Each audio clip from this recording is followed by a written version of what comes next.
how's it going? This is Nanice, and this is your astrology reading for the new moon in Capricorn, which is happening on Sunday, January the 2nd at 8:34 p.m. Cairo, Egypt time. So I'm going to start off with the collective energy for this reading. Then I'm going to go through each zodiac sign. Please try to use your rising sign if you know it. If you don't know it, use your sun sign if you're born during the day and your moon sign if you're born during the night.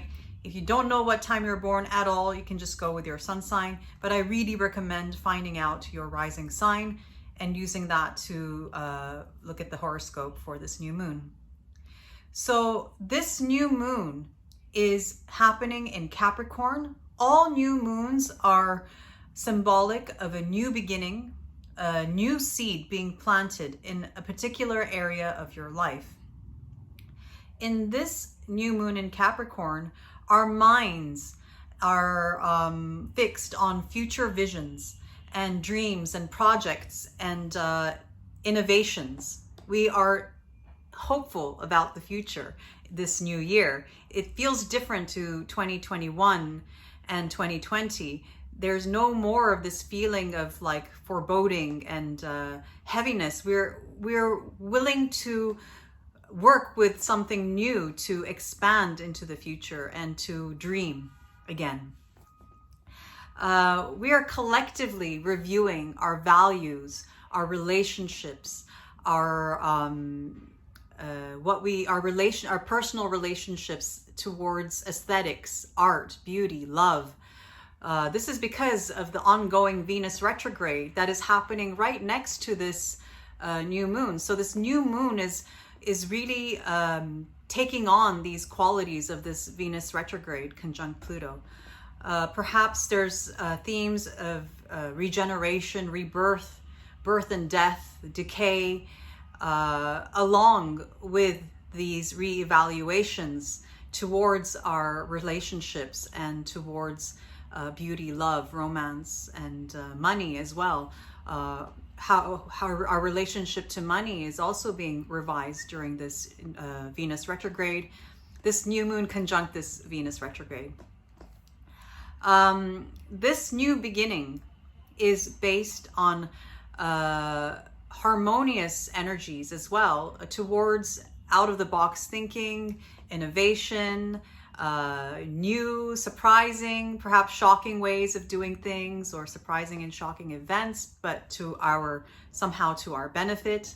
And maverick energy. This is because of the trine that this new moon is making to the planet of innovation, which is Uranus in Taurus. So personally, this new moon has been manifesting in my life in really interesting ways. I'm an Aquarius rising, and this new moon is happening in my 12th house. And this Venus retrograde in conjunct Pluto has been happening in my 12th house. And Venus rules my 4th house of secrets, ancestry, family, and roots.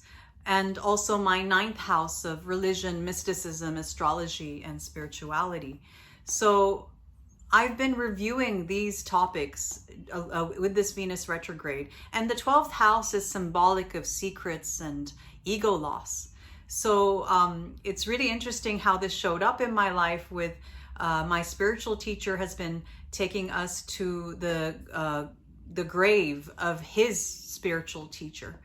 And this is very Plutonic, by the way, and this communicating with the dead and secrets and mysticism. So and ego loss. My teacher's teacher was apparently, according to my spiritual teacher, he was a man that wore a galabeya. Galabeya is like a traditional attire. That's like it's like a long blouse, like it turned into a dress like thing, but men wear it, and it's a long shirt. And he would always wear that, and he would always be wearing slippers. He wouldn't be wearing shoes, and he would be in that outfit no matter what outing he was going to. He was someone who who was able to break his ego down to a very much, and that's something that's considered pious in the Sufi path. Like, the more you can break down your ego, the more divine light you can contain and shine forth into this world. So this really fit with this 12th house theme of ego loss.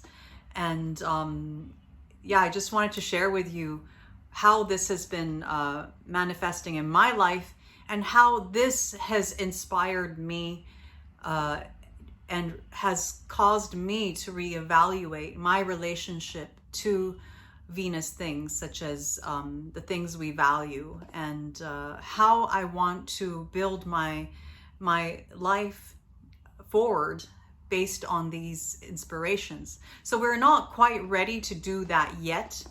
Venus is still in retrograde, and this new moon is kind of, we're planning ahead. We're planting the seed now, but this may not come to bear its fruit yet. But we're preparing. We're preparing the ground. We're preparing on planting the seeds right now. So that's all I have for the collective reading, and thank you for allowing me to share my story with you today. I'm going to go through each zodiac sign now and talk about how this new moon may manifest in your life.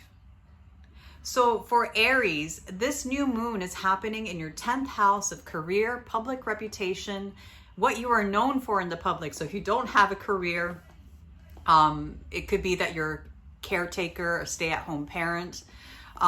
It's the 10th house is the house of public honors and achievements, privileges and advancements. So there's going to be a new beginning having to do with these topics, and it's going to be connected somehow to the Venus retrograde that's been going on since mid-December. For Taurus, this new moon is happening in your 9th house of God, higher education, spirituality, mysticism, astrology, law, politics, religion, long distance trips, pilgrimage, foreign countries, foreign people, foreign things. So this new moon is planting a new seed having to do with those topics in relation to revision of values, having to do with Venus topics that I talked about earlier in the collective portion of this reading. For Gemini, this is happening in your 8th house of obligations, joint assets, joint finances, taxes, loans, debts, inheritances, death and transformation, a sense of you owing something to someone or someone owing something to you. So there's going to be a new beginning having to do with those topics. For Cancer, this is happening in your 7th house of partnerships, one-on-one relationships, romantic relationships, your spouse, your business partners, and your clients. So there's going to be a new beginning, a new seed being planted having to do with those topics. For Leo, this is happening in your 6th house of service, daily routines, sickness, hard work and labor, workers, employees, and pets. So there's going to be a new beginning having to do with those topics. For Virgo, this is happening in your 5th house of creativity, children, pregnancy, the arts, recreation, hobbies, and things that you find pleasurable in general. And also with the Venus retrograde happening in this part of the sky for you as well, there's a real new beginning having to do with what you've learned so far with your relationship to Venus topics such as love, art, beauty, things that you find pleasing, pleasurable things, even food as well. So things having to do with those topics and your relationship to it, and a new beginning based on those revisions. For Libra, this is happening in your 4th house of foundations, home, family, ancestors, land, property, secrets, mysteries, things that are hidden under the ground, subterranean things, and the grave, So with the Venus retrograde as well happening with a very subterranean plutonic theme, this new beginning, this new moon is a combination of what you've learned during this Venus retrograde from mid-December, your relationships to the things that you find valuable, and how you want to change your foundations perhaps, or how you want to make a new start based on these foundational topics, and how you want to change into a hopeful future based on those topics. So for Scorpio, this is happening in your 3rd house of siblings, extended family, neighborhood and neighbors, folk culture, reading, writing, journalistic activities, the life of the mind, basic education, teaching, communicating, and the everyday commute and short distance trips. So there's a new seed being planted having to do with those topics. For Sagittarius, this is happening in your 2nd house of personal possessions, movable possessions, money, income, personal resources, and assets, including your skill set and your time. So there's going to be a new seed being planted based on the revisions of the relationships you have towards the things you value, having to do with those topics. For Capricorn, this is happening in a very personal part of the sky for you. It's happening in the 1st house of body, character, appearance, health, vitality, your spirit, and your psychology. So with this Venus retrograde happening in your 1st house, maybe you're reconsidering the way you look, or you're reconsidering the relationship you have towards the things that you value. And this new moon is really highlighting those things. I really recommend you not to take any kind of major decision on changing your wardrobe, or making any doing any tattoos or cosmetic procedures or anything permanent having to do with your appearance, because the Venus retrograde is still happening. So yeah, you can plant these new seeds, make these new goals, but maybe it's not yet quite time to take action on those things. For Aquarius, this is happening in your 12th house of hidden enemies, secrets, self-sabotage, addictions, hospitals, monasteries, retreats, prisons, isolation, ego loss. So there's going to be a new beginning having to do with those topics. For those of you that are spiritually inclined, this may be a very interesting new moon for you, because the Venus rules the 9th house of spirituality as well. So there's a real revision having to do with your spirituality and your relationship to it. And this new moon is really highlighting those topics.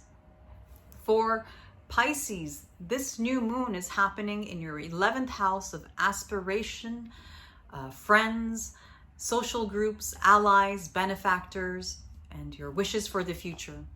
So there's going to be a new beginning having to do with those topics. So that's all I have for you guys today. I hope you found this reading helpful. If you'd like to book a reading with me, please email me. And if you like to support this channel, please donate via PayPal. And I'll be speaking to you guys soon. Thanks for watching. Have a very blessed new moon in Capricorn. Bye.